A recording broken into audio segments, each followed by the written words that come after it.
mga katokmol, pangalawang pwesto. Nilayo natin siya doon kasi maraming kambing, kaya nilipat natin siya dito para hindi maistorbo. Pangalawang pwesto mga katokmol, ito po yung pangati natin, pangalawang pwesto.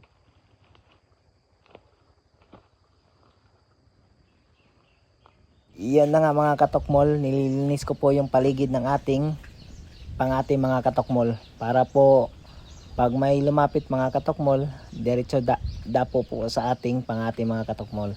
Kasi pag may mga sanga ng punong kahoy mga katokmol, hindi yan dadapo direkta sa ating pangati mga katokmol.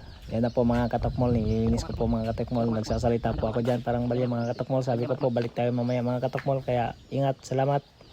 Yan na po mga katokmol, may lumapit na mga katokmol. Maganda talaga yung ating katian mga katokmol, kasi maganda siyang tumunog at naiinggan nyo talaga mga katokmol yung mga kapwa niya alimukon mga katokmol.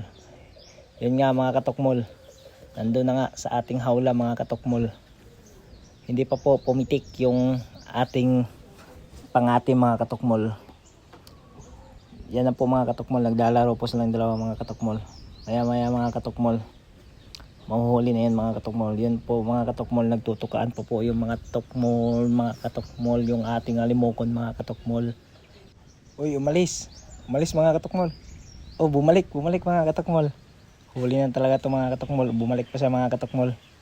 Yan na mga katokmol, titignan na lang natin, antayin na lang natin yung tamang oras mga katokmol, kung kailan pipitik tong ating hawla mga katokmol.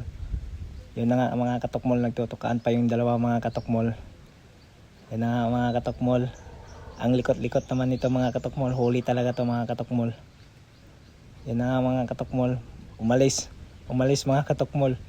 O bumalik, yun, pumatong ng mga katokmol sa ating pitik mga katokmol. Yun mga katokmol, ang likot-likot mga katokmol. Yun, tignan nyo mga katokmol, pipitik na yan mga katokmol. Yun, pumitik na mga katokmol, huli na, hindi na makakawala yan mga katokmol. Huling-huli na talaga yan mga katokmol, 100%. Tignan nyo na lang mga katokmol. Yan, hindi na talaga yung makakawala mga katokmol. Huli na talaga yung alimoko na yan mga katokmol. Ang likot-likot pa niya kanina mga katokmol. Kala mo yun na mga katokmol. Ang likot-likot, galaw-galaw na siya mga katokmol kasi hindi na siya makakalabas mga katokmol. Nahuli na siya mga katokmol. Ang tagal ko pang nakuha yan mga katokmol kasi akala ko wala pang huli mga katokmol. So yun na nga mga katokmol, nadagdagan na naman yung ating mga alagang alimukon mga katokmol. Mga katokmol, maraming salamat sa panonood. Ingat!